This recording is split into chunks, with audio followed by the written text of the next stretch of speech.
Gah! Did I create the chaos you wanted? Did I create the chaos? Chat's asking for chaos. Did I make it? Did I make it happen? Chaos? Yeah! Chaos. Yeah! Did it work? Hello, snacks, and welcome to my web. Your Spidere girl, cute Pepper Senpai. And oh, hey, loser. And today we're doing a freaking hey, loser. Hang on. Hey,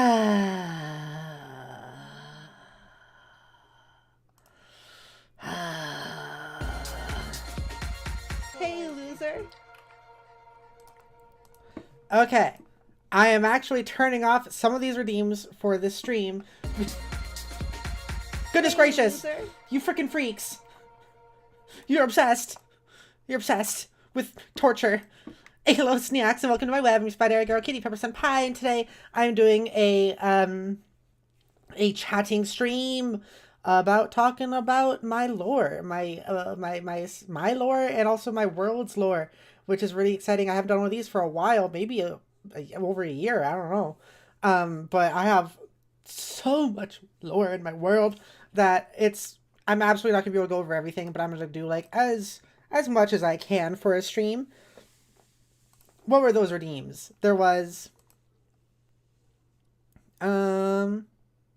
Pepper's Sugar. I don't know right now, actually. They have not refilled my sensor, which is great. So I don't know what my blood sugar is. Yeah, unfortunately. Take a sip. I can take a sip though. Yum yum. Yum yummy, so tasty. Think of the sweets. So cool me a burpee. So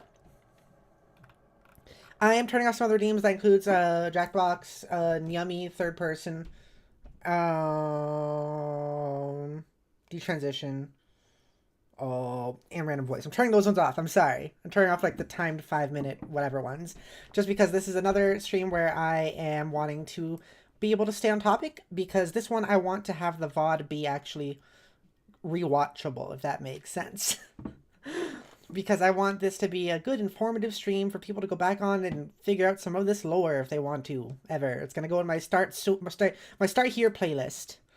Fireside pounds up, Pepper grabs by the shirt and violently shakes. Where have you been? Pepper, where's my fix, lass? Where's my fix? I must have chaos. I need it. I hope I provided a little bit of it, a little bit of the chaos.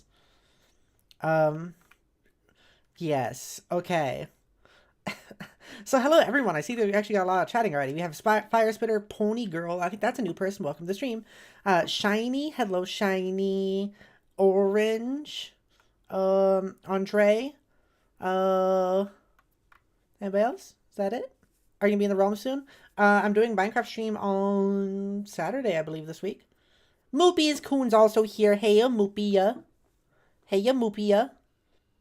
Heya, Moopia. How you doing? D-Voice Daddy, what the fuck? So yes, I have some good music here. Let's go. Ooh, ooh, music. Oh, this is classic Pepper song. This song is from ye old yesteryear Pepper song. That's good stuff. That feels good to my ears. I hope you guys can hear it good. Maybe I'll turn up a little bit more.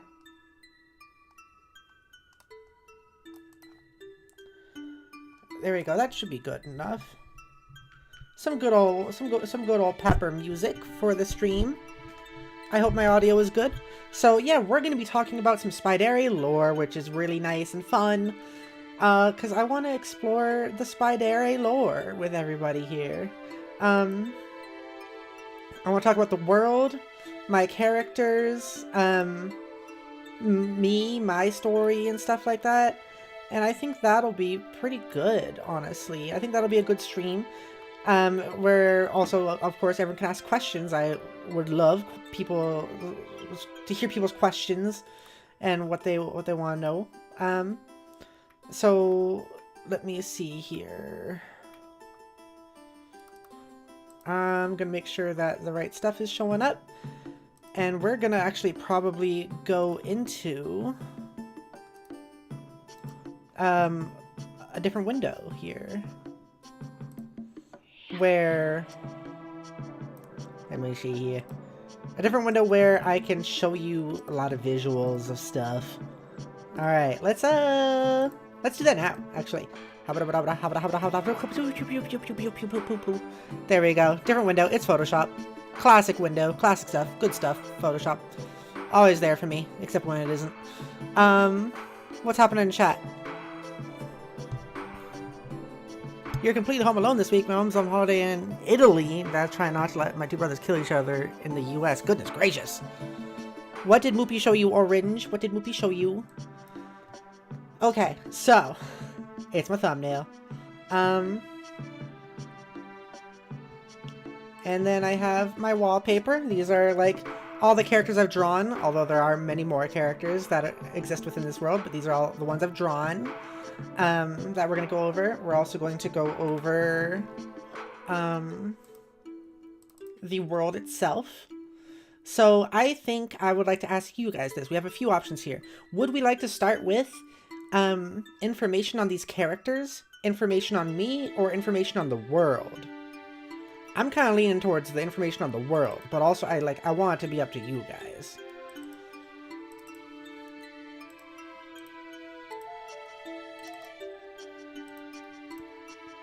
What are you thinking? Nice picture, seriously? Here's the map of the world.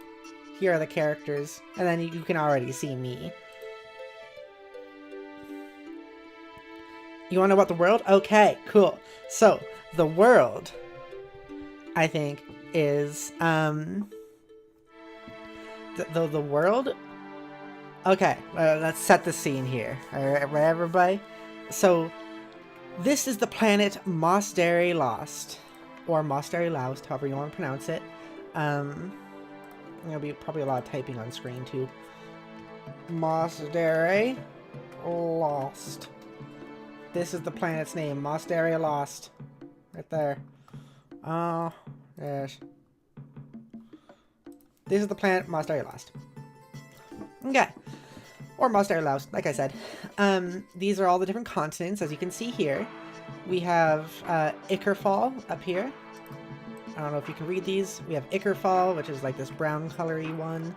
We have Cognatus Empire, which is the yellow one. We have Kodai Paksua, or just Kodai, which is that blue one there. Dragartha. There's Biktarov, Gainzalfton, Inthetai. We got Piraskei, and Klarmond, and Avendrai. These are all of the continents. So, this planet used to exist with just things that weren't humans. There are a bunch of creatures here, and they weren't humans. They weren't that, like, far along the evolutionary line quite yet. They had reached kind of like the Stone Age, you know? They reached the Stone Age. Here,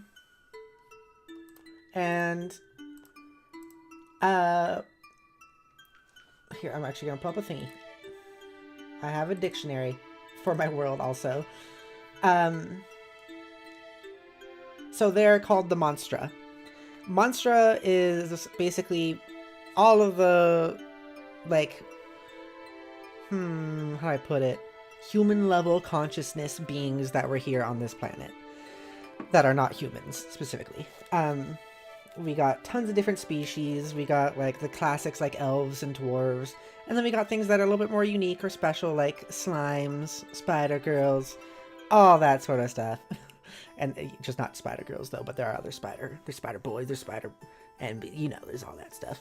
But, like, a bunch of different species, and they were just hanging out on this planet. And then, a human spaceship, or even several human spaceships, crashed onto the planet from outer space. Because these humans, this is what, like, in a time where it's thousands of years in our future, or hundreds of years, hundreds of thousands. It's the future of humanity. We are spacefaring species with some extreme technology, and basically a colony of humans crash land on the planet with a spaceship, and in doing so, they find that their ship and all their ships that are crashed are not able to restart again. The ships are located or represented by these like stone cross plus symbols and by these things. Which you may notice also Aventine is another one where where one of them has landed. But they're all over the place, and a bunch of debris has fallen all over the planet in general as well. These continents weren't really here yet. Like I said, it was the Stone Age. There wasn't much going on. But humanity landed and found out that they couldn't get back into space. All of their technology was more or less shut down, and there was no way for them to access radios or anything like that to get in contact with people and like other humans again out in space. They were stranded here. And what ended up happening was they had to make their lives here. So for thousands and thousands of years, humanity just lived here and kind of integrated into the lives of the Monstra, where they did some colonizing and they also did some integrating, and then they also kind of just grew up and made their own cultures and all that sort of stuff. And in doing so, they kind of forgot, these humans, they forgot about their spacefaring age. They forgot about what humanity was previous to this planet. It had been so long, so many thousands of years that, like, anything that could have existed as humans before this planet were just legends to them. They don't know they don't know what New York City is. They've never heard of Earth. They don't know any of that stuff. They just know that they are humans. But there are legends and myths, and this idea, this not pleasant, not great idea, which might lead into a lot of the themes of the stories that take place on this planet, began to evolve where humans knew that they were quote-unquote special. They believed they were special. They're like, a lot of them created this belief, this religion where like, oh, we came from like the skies. We rain down from above. We must be like descendants of gods. We must be the superior species. A lot of these humans ended up getting together in Cognitus Empire, that continent, which was not yet the Cognitus Empire, and over time the Empire began and the Cognitus Empire was formed, with a lot of stuff revolving around the idea that humans are superior and that Monstra are not. And they want to take over the rest of the planet and make it more human, which, you know, that's not great. Let me look at some more of the chat. What about Wolf Spider combo? That's probably in there somewhere. Oh. What else happened in chat? You're gonna take some mental notes on this because it's always inspiring to see new things. Well, yay! I'm glad this is inspiring. This is already interesting. We don't mind, but I'm taking notes. Yeah, no, please take notes. Feel free. Moopy says I want to take notes as well. Heck yeah! Thank you. I'm glad you're enjoying. So yes. Anyways, that is kind of like the entrance of humanity into this world.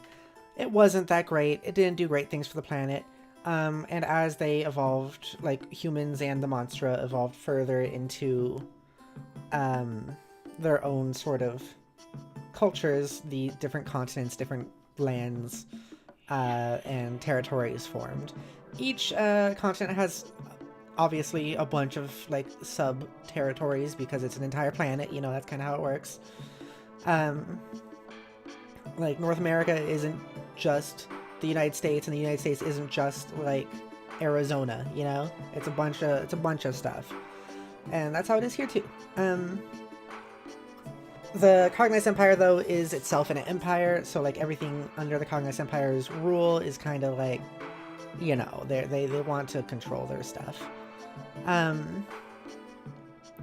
So that is the very base level kind of description of how people got here, how humanity got here, and what's going on. There's a bunch of other lore in terms of like how the planet works and stuff like that, which is always updating. If you want some specialty lore, check out my tabletop series I've been doing with Zach and Jody and Badams and freaking Judith. Go check out that series because we've been doing a whole storyline that takes place on these islands here. So I will now describe a little bit, at least in very base detail. Once again, this is very like base level stream. Each of these continents. Also, I will be posting things in the Discord server in the Spidere decks because I am kind of making my own little mini Wikipedia that I'm calling the Spidere decks because this world, or this universe, is called the Spidere universe because I'm, you know, it's the whole thing. I'm a Spidere. It's my species with my spider bits. So it's the Spidere universe, and don't ever say Spidere verse. I thought it sounded cool too, Spidere verse. That sounds cool, but apparently that already exists, but with one less letter. Apparently that's already something that is out there. Even though it sounds cool. So, the Spidere universe. Yes, where was I going? So, Cognatus Empire. This is the Cognatus Empire, this yellow area here. They're the ones that are made up largely of humans that are kind of trying to take over the planet a little bit. Doing their empire sort of stuff. Not great. Fires versus by the way, can you link Jody's storyline thing to us in chat? You mean, our tabletop? I sure can. Let me pull that up. Bam, bam, bam, bam, bam, bam, bam, bam.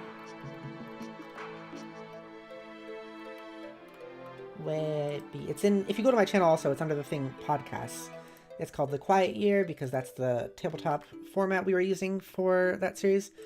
Let me put this in here for you guys. There you go. That's the playlist right there. So that if you want to go see some stories develop between the species of the Lopi, a bird-like species, and the Tall Riders, who are plant people who ride flesh monsters. Go check out that series. It's really interesting. It has some very interesting like politics, culture, very interesting like names and like character stuff, world building stuff, and it takes place, like I said, on these islands, a couple hundred years before the present of this world, where the Lopi fled from Dragartha, this whole location, fled from the Tall Riders to these islands here, where they tried to make their own new homes, ended up making some pretty, getting a pretty bad like mini government in place, having a lot of drama, some wars going on, and up until a year after they fled to these areas, the Cognatus Empire arrived and invaded these islands here and took over. And that story's still ongoing. The Quiet Year format is done, where it's just kind of like world building specifically, and soon we are going to be starting a specific like tabletop series that takes place on these islands with characters that we each have, where Jody will be the GM. Yes, let me pin that also. Thank you very much. Do continue, please. This is already brilliant. Yay, thank you. Yeah, this isn't going to be as much of a chaotic stream because it's just a bunch of lore and I get to ramble about my world, which is really fun. So, Dragartha is like the probably much more... Okay, so here's a way to put this. You know how they like to call America a few hundred years ago, they used to like to call this area like the New World, the undiscovered world, when despite that there were already people living here? That's what Dragartha is to the rest of the planet. Dragartha is very mysterious, has a lot of unknown things there. We know the Lopi come from there, we know the Tall Riders come from there, and then that the Creeping Goliaths come from there. The Creeping Goliaths being basically the flesh golems that are created here. We know a lot of those things come from Dragartha, but we don't really know much about that land. It's very mysterious to the rest of the planet. Cognatus Empire is the people trying to conquer the world, made up of mostly humans. There are, of course, a lot of monster, though, across the whole planet, because it's not like humans are the only thing, as much as the humans want that. Not all humans want that, but, like, the Empire definitely does, and are pushing for it. They're pushing for control and a takeover of the world, and kind of doing some Empire sort of stuff, some imperial sort of stuff that's not so great. I'm gonna read the chat. Movie says, I'm very interesting because, fun fact, when I'm drawing anyone, I have to know the extra details and personalities of the world if I want to study and draw characters and realm. That makes sense.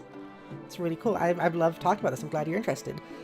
Firesplitter says, this is actually going to help me out fleshing out some world building of my own for a book series I want to write eventually, so this is great already. Loving the lore already. Yay! Okay, so if you want an idea of kind of like the basic culture of each of these places, Cognatus Empire, imagine the typical Empire sort of stuff. Imagine... Oh, also, I should mention the tech level of this world, where I would say, think about Arcane / League of Legends, if you have seen or played or whatever, if you know the lore of that.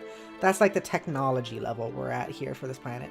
I also like to reference Dishonored because it's one of my favorite franchises in video games. It's like medieval fantasy with a lot of magical technology stuff going on. The Congress Empire is like a typical... It's supposed to be kind of a play on the typical medieval fantasy world. It's where everything is very... as you'd expect, but there's also a lot of technology, and a lot of technology being hidden from the general populace, which is something you can find out more of in my other tabletop series that happened about a year ago, called Monster Play, that took place here, and in a place called Cherblaskus, which is, a fun fact, is also the name of my Minecraft realm. Yes, it's based on the Minecraft realm. A certain state in Cognitus Empire is, at least. Where the government is keeping this thing called the Blue Mist, which is basically electricity from the populace, and trying to control it as a source of power. But it has just been recently released out into the world through the fish that hold the electricity within their bodies. It has been released out into the world, and more species and people and monster are going to start being able to acquire technology and electricity and higher equipment and tools and stuff. So Comics Empire, typical medieval fantasy, but with also a lot of technology. They have some pretty crazy stuff here. They have like the capital of Cognitus Empire is this city called Oblivion, which I will also write here. It is not Oblivion in the sense you're thinking. It's Oblivion like this.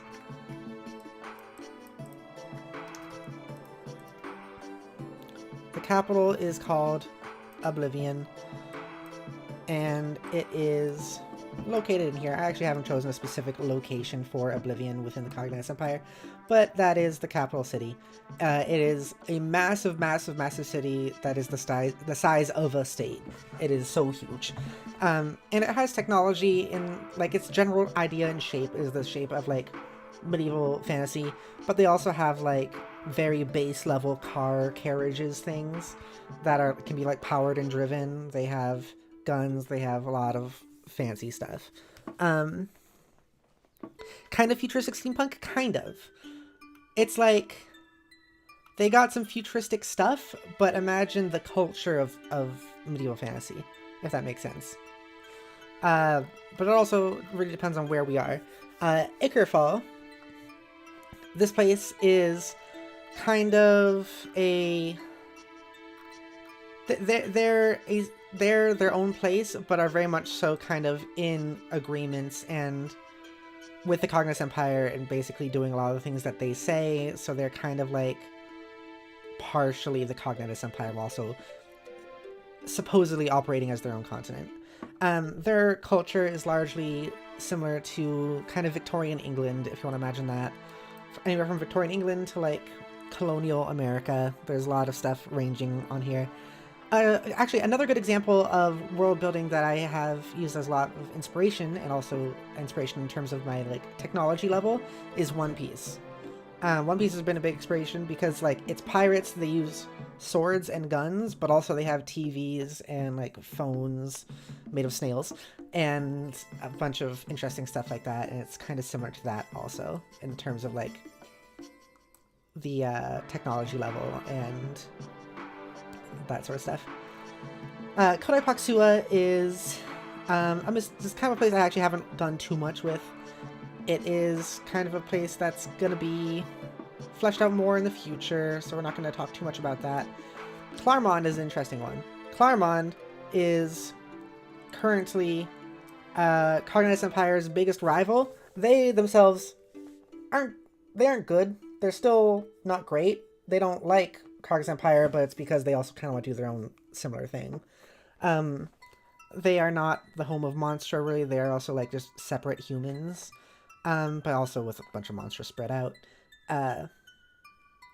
But they are quickly catching up with the Cognite Empire in terms of spreading out their territories and also their military force.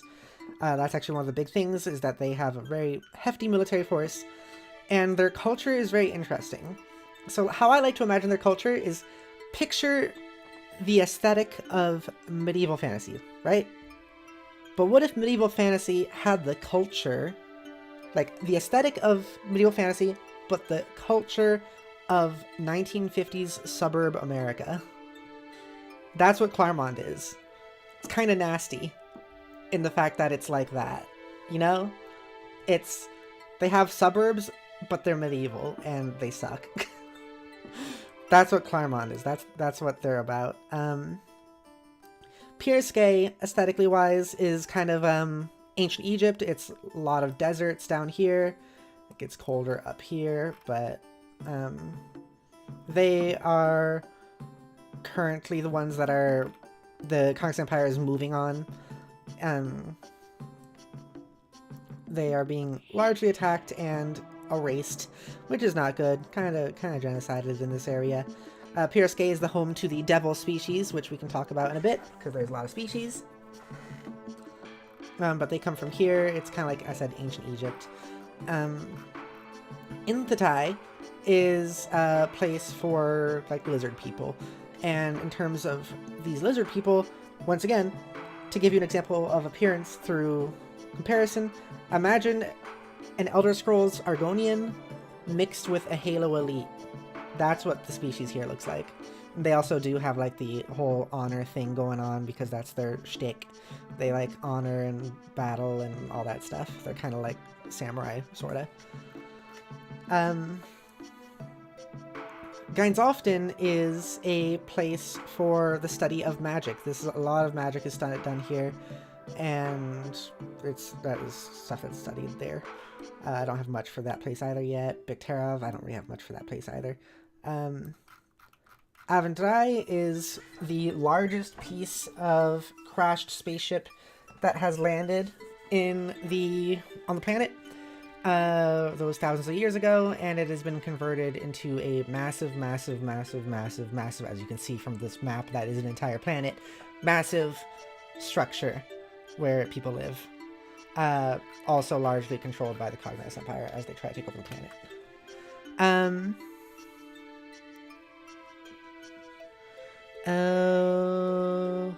One Piece is a fantastic world builder. I agree. That's why I like it. Like, I think one of the biggest conflicts I've had when trying to explain this world to people is people being like, oh, but how do you have medieval fantasy, but then also like they have electricity stuff? That doesn't make any sense. And then I always try to say like One Piece, or Arcane, or Dishonored. It's a thing. It's just I guess maybe I'm not the best at describing it, but like that is kind of what this whole place is about. Yes. Mobius, ooh, that's cool, interesting, and Firespace is interesting, I'm liking that, yay. Okay, so, I'm also going to explain a bit about some of the species that are here. The devils are quite an interesting example. The devils that come from Piersque Let me see if I have some things on them, because I believe I do.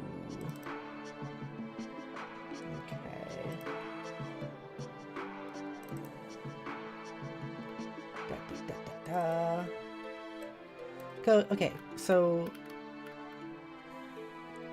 I have this written down here, and I'm just going to read it off. It's kind of like the description of devils who come from this area, Pierscae. Oh, hey, Scarlet. Speaking of devils, there we go. Scarlet's character is a devil character that came from the series Monster Play. So there we go. Perfect timing. Yes, talk about the devil as soon as I show up must be a sign. Yeah, I know, right? That's pretty funny. Hey, Biscuit. What do you mean, Biscuit? It's nice to see ya. Okay, so I'm going to read the species details about devils. So, devils have always had an ancient deal with humans. The deal being that each devil will spend their immortal lives serving a noble family, in a way allowing their bloodline to be just as immortal as the devil serving them. Allowing the human bloodline to be just as mortal as the devil serving them, kind of metaphorically. The devils in return are worshipped by their family and prayed to on a regular basis. This is what gives them their power and restores their magic. If a noble family's bloodline ends somehow, like the last of the family dies out, then the devil will use the last of their magic to cast a spell, allowing their subconscious spirit to watch over the family's souls. Basically ending their lives. Unfortunately, this spell always requires more magic than what the devil would have stored, as per the deal between the family and the devil. They would never be allowed to store more than the amount required to perform this sacrifice, forcing them to die if it is used. So when the time came, they were always expected to die alongside their family. However, the worshipping of devils has been long since abolished, as it is seen as monster worship, or monstra worship, and pure evil by the Cognitus Empire. So devils are rarely seen anymore as anything more than ordinary, powerless monsters. So, like, a couple hundred years ago, Pierscae had, especially in the desert areas, like around here, there were a lot of noble families and rich families that each had their own sort of devil. With how the devils work, they don't really have kids. There are always a limited number of devils. So if a devil dies, then it's dead, and there's gonna be not anymore. So, like, yeah, there's limited devils.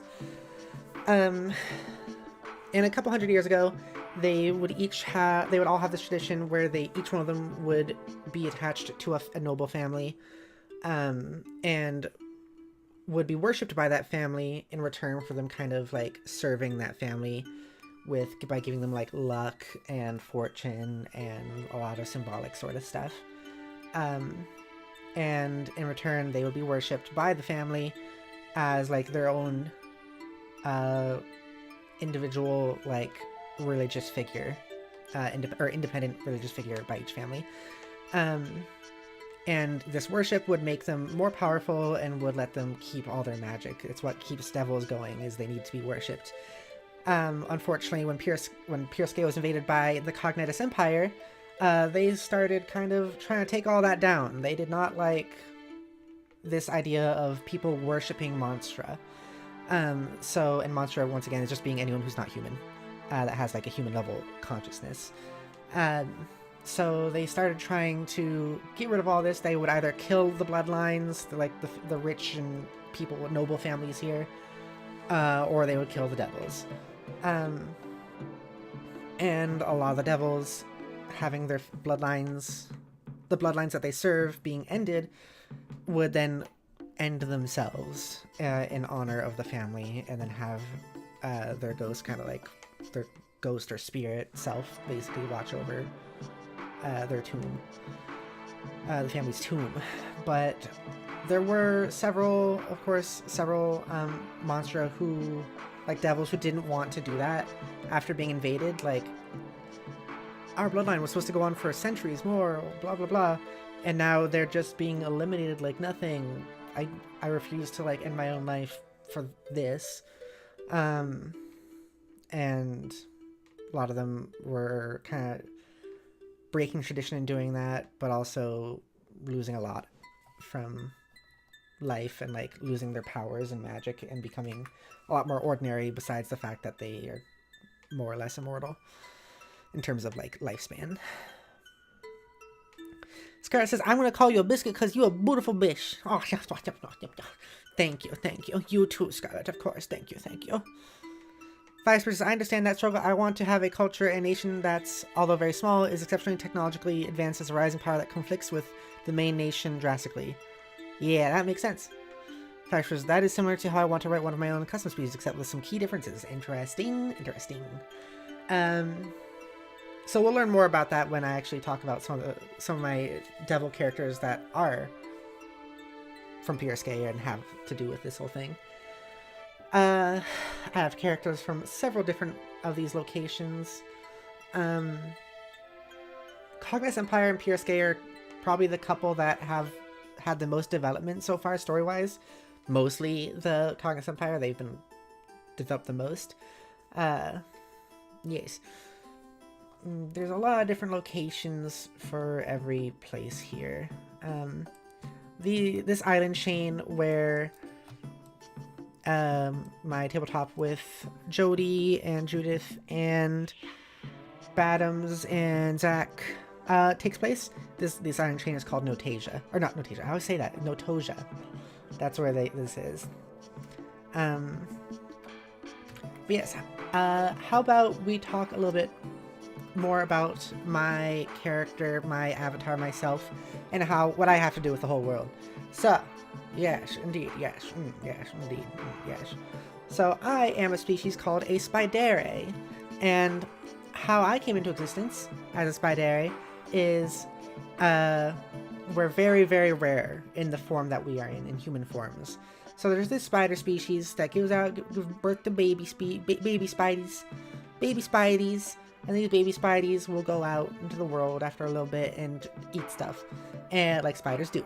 And the first few things they eat in life, once they go out, they will take the form of, largely. So like one of my characters, Lychee, ate a person and a succubus and became a human formed thing. So and the species is called Spidere when they're human formed. And there are very few of us Spidere people, but I'm one of them. Lychee is one of them. Machi is one of them. That's from a character from Monster Play, played by Human, someone who I know some of you know about, some of you don't. Just another fellow friend of mine who was a player in that series. Yeesh. So, my Spidere form happened to eat Adoret. Adoret being, let me pull up an Adoret image.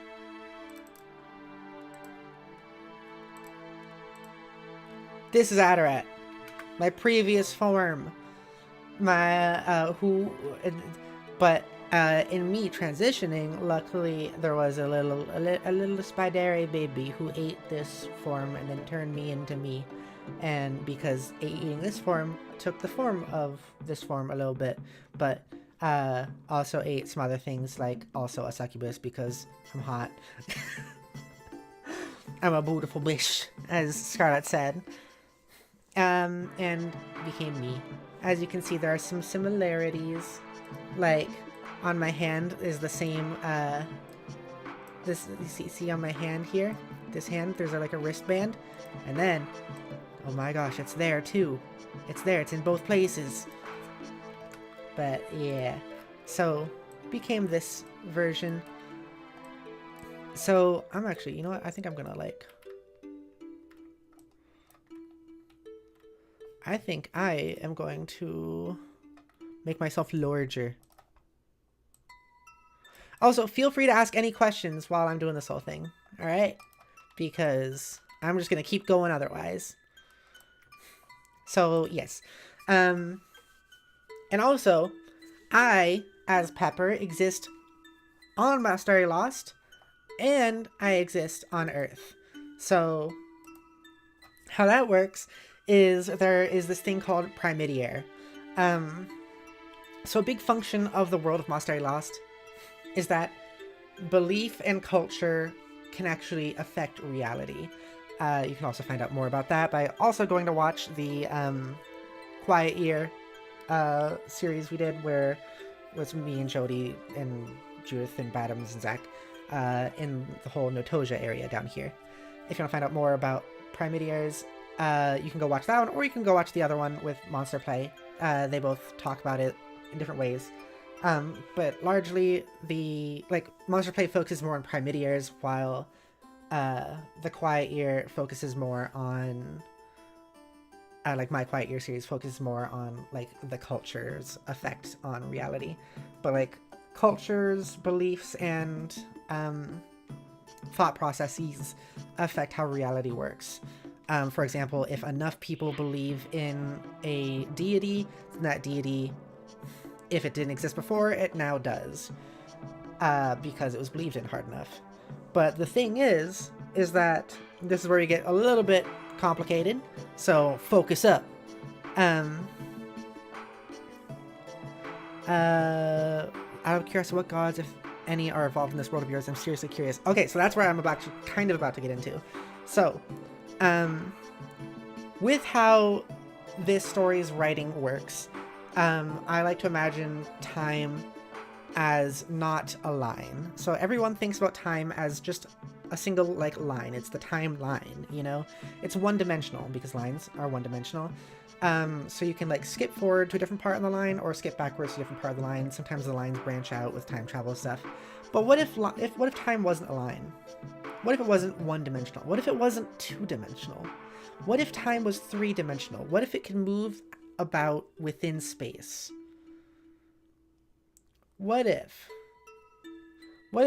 we didn't quite comprehend fully what time is? What if it was this 3D sphere of time? What if time existed within a three-dimensional reality, as we do? So, in this story, that is how it works. So things get a little complicated. So, for example, this culture believing, Notoja down here, believing in the deity... I'm going to try to remember this name. I should actually probably just open up the documents if I have it. Hopefully I have it shared with me, but I'm going to check. I do. Awesome. Okay.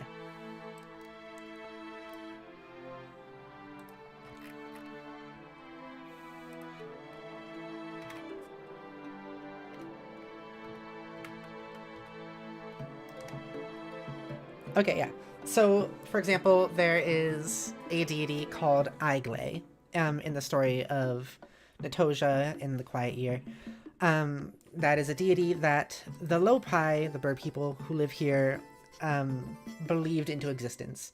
But if belief affects reality in such a way where it can create things if enough people believe it, if that's a thing, and that idea, that concept exists within a 3D sphere of time, where time both exists as everything and nothing, this is getting complicated, like I said, then their belief created this thing, but at the same time, that thing already existed, and therefore made them believe in it.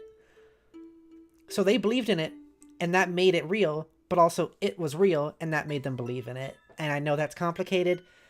It's hard to explain, but basically, it's not just the past that affects the future also affects the past. That is kind of the simple idea of how to explain that.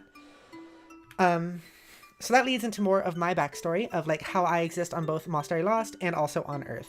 Because I'm a person, just you can see my face, my human face. You see it before you redeem face reveal. That's my human form. And I happen to be writing this story called the Spidere universe with Monastery Lost and all that stuff. But, for example, stick with me here. Stick with me, it's a little convoluted. I know, but stick with me.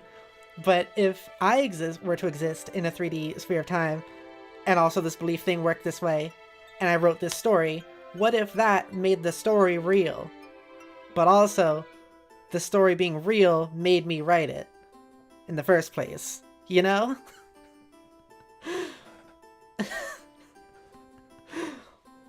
to put it simply, I exist as both me here on Monastery Lost and also me as human Pepper on Earth. And the reason that's a whole plot point and like thing that exists is perhaps just because I wanted to be able to tell, be an alien spider girl on a different planet in thousands of years in the future, and also be Pepper, who lives in New England and has had to work like retail jobs before. I just want both to be true. I don't want to be able to not tell my stories of real life. That's kind of how it works. That's why this is the whole thing. But also because it's kind of fascinating to think of time and space like that. So yeah, I exist as both at the same time. That actually makes sense to me. Cool, thank you. Other people have been confused by that, understandably so, because it's convoluted. So, circle of thoughts creates things while also already knowing it exists. Exactly, thank you, Scarlet. So yes, simply put, the past affects the future affects the past, and also believing in something enough makes it real, and it being real makes you believe in it. So like, yeah, like a circle. And with that idea, where was I going with that? I had something else to say. Boozy, I honestly understand as well. You guys are great. You guys are smart. Thank you. I tried explaining this to other people, and they're like, what the fuck are you talking about? But I'm glad you guys get it. Manifestation, right? I guess so? I don't know. It's just, it's all circles. 3D sphere, time, and space. Yeah. So that's how that is. And that's how I exist on both Earth and Monastery Lost. I remember what I was going to go into. It was the Primidiar thing. So cultures and stuff, they affect reality with the belief and everything. And they are, in fact, the thing that takes place that is like described a lot in the Quiet Year tabletop that I had. Primidiars specifically are specific individuals that affect reality more directly. So it isn't just belief, but like it won't take a mass of people, an entire culture to make something exist. Sometimes one person can slightly affect reality themselves as well. And those people are called Primidiars. I'm a Primidiar, and basically how it works is anyone in quote-unquote real life is Primidiar as well. So like me, Scarlet, you guys chat, other streamers I stream with are all Primidiars because they can add to this world themselves. Because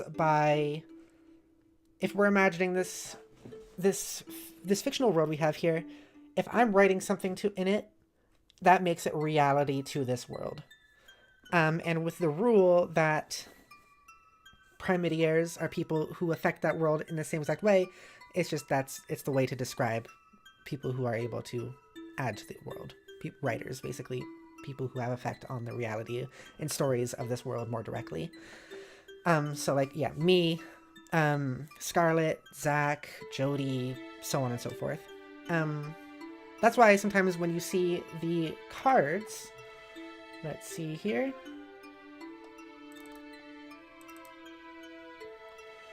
For example, since Scarlet's in chat, how about we bring up the Echo card? That should actually say, well, here we go.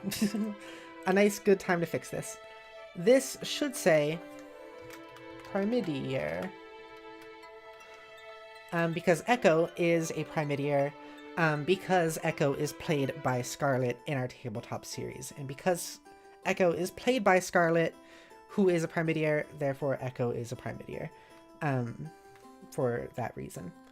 I'm gonna save this because now that card is written correctly.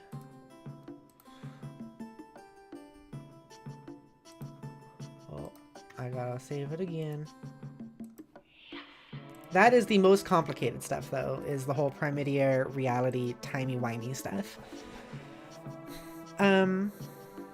Lucius, what can I say? I'm a nerd. Hell yeah. Simply put, a circle. You're so right, Scarlet. Thank you. Vice President says, it's in line with what I personally believe in myself, so I completely understand what you're saying here. Thank you.